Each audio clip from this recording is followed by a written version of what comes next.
ಎಲ್ಲರಿಗೂ ನಮಸ್ಕಾರ. ಅತ್ತೆ ಮನೆ ಅಡುಗೆಗೆ ಸ್ವಾಗತ. ಇವತ್ತು ನಾವು ಚಿಕನ್ ಬಿರಿಯಾನಿ ಹೇಗೆ ಮಾಡೋದು ಅಂತ ತೋರಿಸ್ಕೊಡ್ತಾ ಇದ್ದೀವಿ.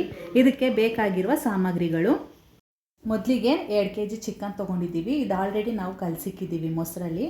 ಇದಕ್ಕೆ ನಾವು ಪುದೀನ, ಕೊತ್ತಂಬರಿ, ಹಸಿಮೆಣಸಿನ್ಕಾಯಿ, ಶುಂಠಿ, ಬೆಳ್ಳುಳ್ಳಿ ಹಾಕಿ ರುಬ್ಬಿ ಮೊಸರು ಹಾಕಿ ಉಪ್ಪು ಅರಿಶಿನ ಹಾಕಿ ನೆನೆಸಿಕ್ಕಿದ್ದೀವಿ. 2 ಅವರ್ನ ನೆನೆಸಿಕ್ಕಿದ್ದೀವಿ.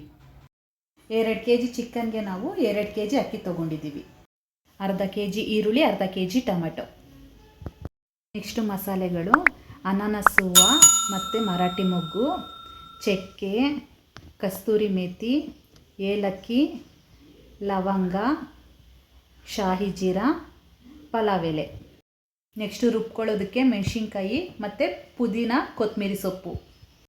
ಮಸಾಲ ಪುಡಿಗಳು: ಮನೇಲೇ ಮಾಡಿರೋ ಗರಂ ಮಸಾಲ 2 ಸ್ಪೂನು, ಧನಿಯಾ ಪುಡಿ 2 ಸ್ಪೂನು, ಬಿರಿಯಾನಿ ಮಸಾಲೆ 2 ಸ್ಪೂನು, ಖಾರದ ಪುಡಿ 1 ಸ್ಪೂನು, ಅರಿಶಿನದ ಪುಡಿ 1 ಸ್ಪೂನು. ಮೊದಲಿಗೆ ನಾವಿವಾಗ ಪುದೀನ ಸೊಪ್ಪು, ಕೊತ್ತಂಬರಿ ಸೊಪ್ಪು ಮತ್ತು ಹಸಿಮೆಣಸಿನ್ಕಾಯಿನ ಹಾಕಿ ರುಬ್ಕೊತಾ ಇದ್ದೀವಿ. ಶುಂಠಿ ಬೆಳ್ಳುಳ್ಳಿ ಪೇಸ್ಟು ನಾವು ಆಲ್ರೆಡಿ ರುಬ್ಬಿಟ್ಕೊಂಡಿದ್ದೀವಿ. ಇವಾಗ ಇದನ್ನು ರುಬ್ಕೊತಾ ಇದ್ದೀವಿ. ಈ ಅದಕ್ಕೆ ರುಬ್ಕೊಂಡ್ರೆ ಸಾಕು. ಇವಾಗ ನಾವು ಬಿರಿಯಾನಿಗೆ ಒಗ್ಗರಣೆ ಹಾಕ್ಕೊಳ್ಳೋಣ. ಮೊದಲಿಗೆ ನಾವು 3 ರಿಂದ 4 ಸ್ಪೂನು ಎಣ್ಣೆ ಹಾಕ್ಕೊಂಡು ಮತ್ತು ತುಪ್ಪ ಹಾಕ್ಕೊತಾ ಇದ್ದೀವಿ. ಅದಕ್ಕೆ ಬಿರಿಯಾನಿ ಸ್ಪೈಸಸ್ ಎಲ್ಲ ಹಾಕ್ಕೊಂಡು ಅದ್ರ ಜೊತೆಗೆ ಈರುಳ್ಳಿನೂ ಸೇರಿಸ್ಕೊಂಡು ಫ್ರೈ ಮಾಡ್ಕೊಬೇಕು. ಈರುಳ್ಳಿ ಜಾಸ್ತಿ ಹಾಕಿದ್ರೆ ತುಂಬ ಚೆನ್ನಾಗಿರುತ್ತೆ ಬಿರಿಯಾನಿ. ಅದ್ರ ಜೊತೆ ನೋಡಿ ಹಾಕ್ಕೊಂಡು ಸ್ವಲ್ಪ ಬ್ರೌನ್ ಕಲರ್ ಬರೋಷ್ಟು ನಾವು ಫ್ರೈ ಮಾಡ್ಕೊಬೇಕು. ಹಸಿಮೆಣಸಿನ್ಕಾಯಿ ಒಂದು 10 ಹಸಿಮೆಣಸಿನ್ಕಾಯಿ ಸೇರಿಸ್ಕೊತಾ ಇದ್ದೀವಿ. ಅದ್ರ ಜೊತೆಗೆ ಇವಾಗ ಉಪ್ಪನ್ನ ಹಾಕ್ಕೊತಾ ಇದ್ದೀವಿ. ಉಪ್ಪನ್ನ ಹಾಕ್ಕೊಳ್ಳೋದ್ರಿಂದ ಸ್ವಲ್ಪ ಬೇಗ ಫ್ರೈ ಆಗುತ್ತೆ ಈರುಳ್ಳಿ. ನೋಡಿ ಇವಾಗ ಶುಂಠಿ ಬೆಳ್ಳುಳ್ಳಿ ಪೇಸ್ಟು 3 ಸ್ಪೂನ್ ಹಾಕ್ಕೊತಾ ಇದ್ದೀವಿ.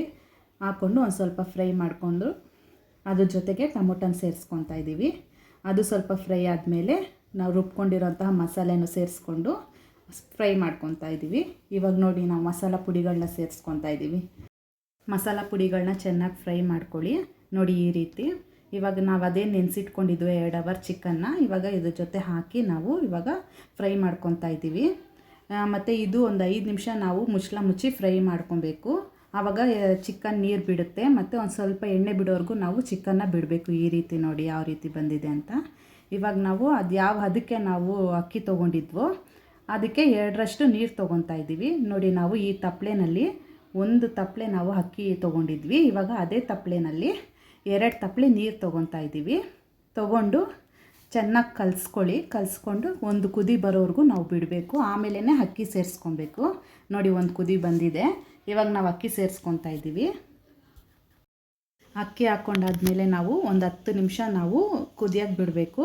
ಆವಾಗ ಸೆಂಟ್ರಲ್ಲಿ ನಾವು ಒಂದು ಸ್ವಲ್ಪ ಕಲಿಸ್ತಾ ಬಿಡಬೇಕು. ಇಲ್ಲಾಂದರೆ ಬಿರಿಯಾನಿ ತಳ ಹಿಡಿದ್ಬಿಡುತ್ತೆ. 10 ನಿಮಿಷ ನೋಡಿ ಬಿಟ್ಟಾಯಿತು, ಕುದಿಯೋಕ್ಕೆ ಬಿಟ್ಟಾಯಿತು. ಯಾವ ರೀತಿ ಬಂದಿದೆ ಅಂತ ನೋಡಿ. ಈ ಹದಕ್ಕೆ ಇರಬೇಕಾದ್ರೆ ಇವಾಗ ನಾವು ದಮ್ ಕಟ್ಟಬೇಕು.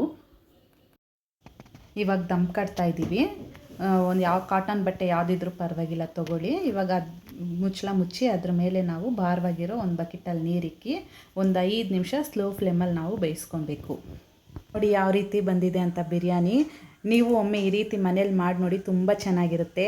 ಯಾರ್ಯಾರು ನಮ್ಮ ಚಾನಲ್ನ ಸಬ್ಸ್ಕ್ರೈಬ್ ಮಾಡ್ದಿರೋ ನೋಡ್ತಾ ಇದ್ದೀರೋ ದಯವಿಟ್ಟು ಸಬ್ಸ್ಕ್ರೈಬ್ ಮಾಡಿ, ಶೇರ್ ಮಾಡಿ, ಲೈಕ್ ಮಾಡಿ. Thank you.